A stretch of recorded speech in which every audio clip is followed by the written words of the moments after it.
नमस्कार, फाइटर समाचार में आपका स्वागत है। पेश आज 24 अप्रैल सुबह 6 बजे राजस्थान की खास खबरें। सीकर जिले के निमका थाना में पत्थरों से भरा ओवरलोड ट्रेलर पुलिस की गाड़ी पर पलट गया। हादसे में 2 पुलिसकर्मियों ने मौके पर ही दम तोड़ दिया। वहीं एक घायल कांस्टेबल को हॉस्पिटल में इलाज के दौरान मौत हो गई। हादसा पाटन में हुआ। जानकारी के अनुसार पाटन थाने में तैनात कांस्टेबल महिपाल, भंवरलाल और शीशराम सरकारी जीप से थाने वापस लौट रहे थे। इस दौरान पाटन थाने से 7 किलोमीटर पहले रामपुरा की घाटी के पास हरियाणा की ओर जा रहा पत्थरों से भरा ओवरलोड ट्रेलर पलट गया। हादसे में कांस्टेबल महिपाल और भंवरलाल की मौके पर ही मौत हो गई, जबकि एक पुलिसकर्मी शीशराम की कोटपुतली में जिला अस्पताल में दम तोड़ दिया। सूचना पर पाटन पुलिस और निमका थाना डीएसपी अनुज दल, एएसपी गिरधारी लाल शर्मा, एसपी प्रवीण नायक, एसडीएम राजवीर यादव सहित कई अधिकारी मौके पर पहुंचे।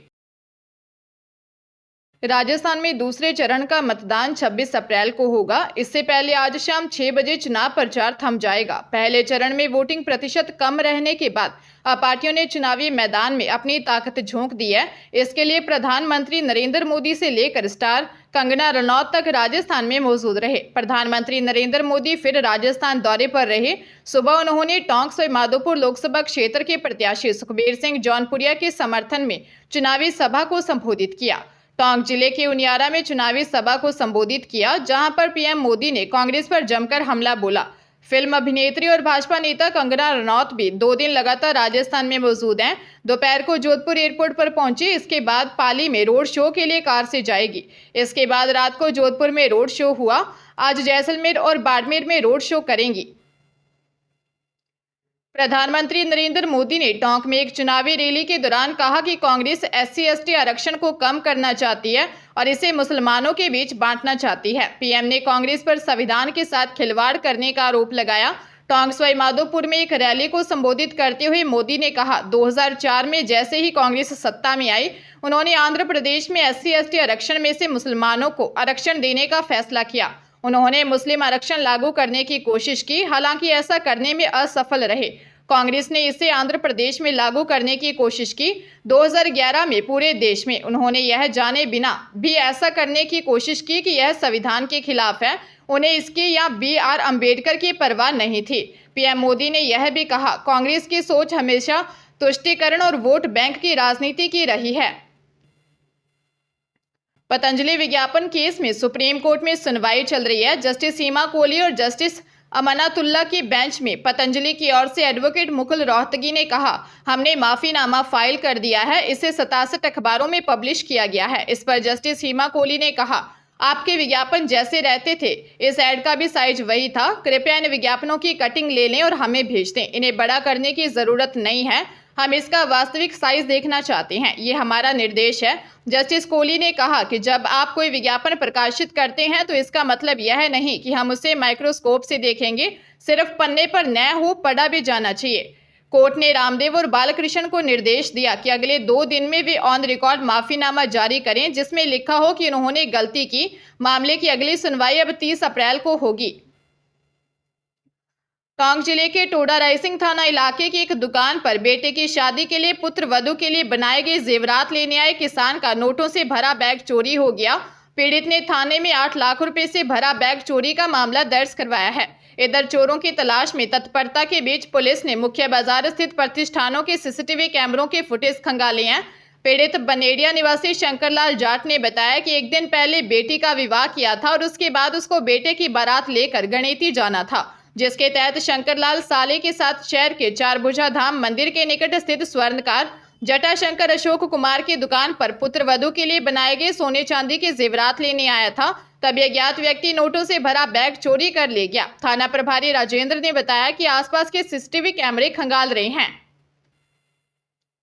बाड़मेर के नवगठित बालोतरा जिले में कृषि कुएं पर सो रहे 2 चचेरे नाबालिग भाई बहन की हत्या का मामला सामने आया है। सुबह जब परिवार के लोग लौटे और बच्चों के शव देखे तो पुलिस को सूचना दी। घटना सिवाना पादरू गांव की है। सूचना पर सिवाना पुलिस और डीएसपी भी मौके पर पहुंचे। फिलहाल पुलिस टीम घटनास्थल से सबूत जुटा रही है। वही टीमें बनाकर पुलिस हत्यारों की तलाश कर रही है। मिली जानकारी के अनुसार पादरू फलवाना नाड़ा गांव निवासी परिवार के लोग शादी समारोह में गए हुए थे। 14 वर्षीय इंदिरा और उसका 13 वर्षीय चचेरा भाई गौतम कृषि कुएं के पास बने घर में सो रहे थे। रात को किसी अज्ञात बदमाशों ने दोनों का मर्डर कर दिया। एसपी कुंदन कंवरिया ने बताया कि पुलिस आरोपियों का पता लगाने की कोशिश कर रही है। अजमेर के अलवरगेट थाना क्षेत्र में शादी का झांसा देकर युवक से धोखाधड़ी कर ब्लैकमेलिंग का मामला सामने आया है। अलवरगेट थाना पुलिस के अनुसार धोलाभाटा निवासी दीपचंद ने बताया कि उसकी शादी के लिए उसके माता पिता का टम्पू नामक दलाल से संपर्क हुआ। उसने शादी के लिए 1.5 लाख रुपए मांगे।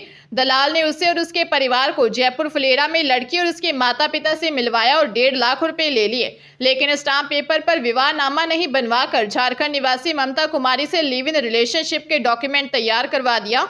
इसके बाद वे लड़की को लेकर घर आ गए, लेकिन 2 महीने बाद लड़की झारखंड चली गई। वापस लेने गए तो और रुपए मांगे, 30,000 रुपए और दिए और लड़की को वापस अजमेर लाए। 2 दिन बाद लड़की फिर झारखंड चली गई और रुपए मांगे। नहीं देने पर उन्हें झूठे मुकदमे में फंसाने की धमकी दी। पुलिस ने मामला दर्ज कर जांच शुरू कर दी है। अंग प्रत्यारोपण के मामले में जयपुर पुलिस हरियाणा से रिसीवर व डोनर्स को प्रोडक्शन वारंट पर गिरफ्तार करने पहुंची।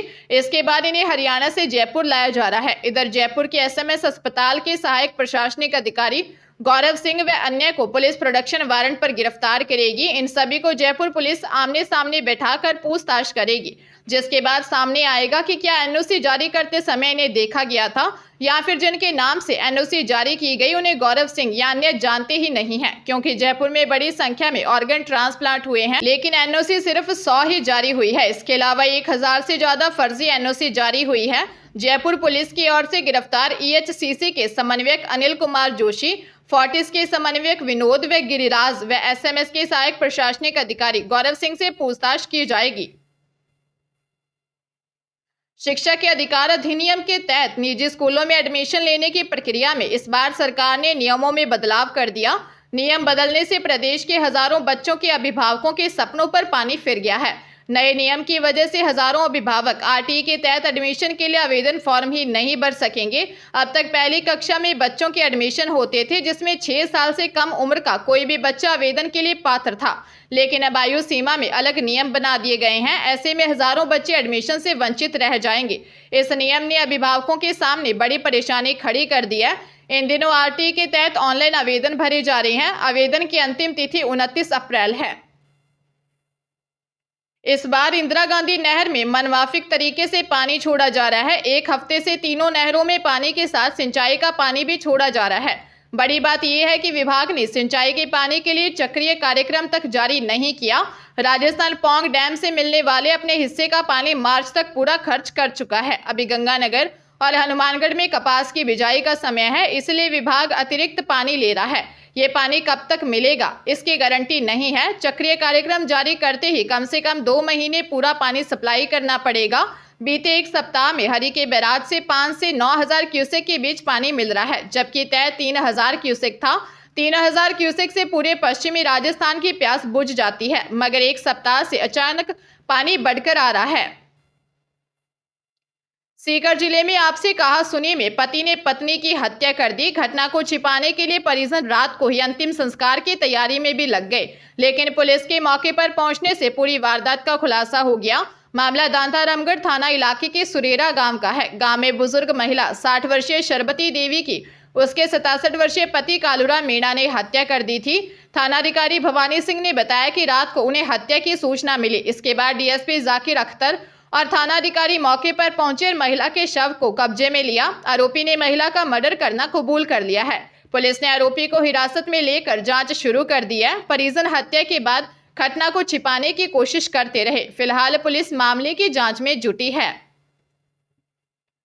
सेना में भर्ती के लिए इस बार ऑनलाइन एग्जाम 22 अप्रैल से शुरू हो गए हैं और 3 मई तक चलेंगे। जयपुर मुख्यालय भर्ती क्षेत्र के लिए इस अवधि में ऑनलाइन कॉमन एंट्रेंस एग्जाम आयोजित किए जाएंगे। सेना के प्रवक्ता ने बताया कि इस ऑनलाइन कॉमन एंट्रेंस एग्जाम में अग्निवीर सामान्य ड्यूटी तकनीकी, करालय सहायक, स्टोर कीपर तकनीकी, ट्रेड्समैन 10वीं पास, ट्रेड्समैन 8वीं पास, अग्निवीर सामान्य ड्यूटी महिला, सैनिक तकनीकी, एनए, सिपाही फार्मा और धार्मिक शिक्षकों के पदों के लिए राजस्थान के 8 शहरों अजमेर, बीकानेर, हनुमानगढ़, जयपुर, जोधपुर, कोटा, सीकर और उदयपुर में 19 केंद्रों पर आयोजित किया जा रहा है। इस वर्ष अग्निवीर के लिए ऑनलाइन टाइपिंग टेस्ट शुरू किया है और इसे उनकी ऑनलाइन कॉमन एंट्रेंस एग्जाम में शामिल किया गया है।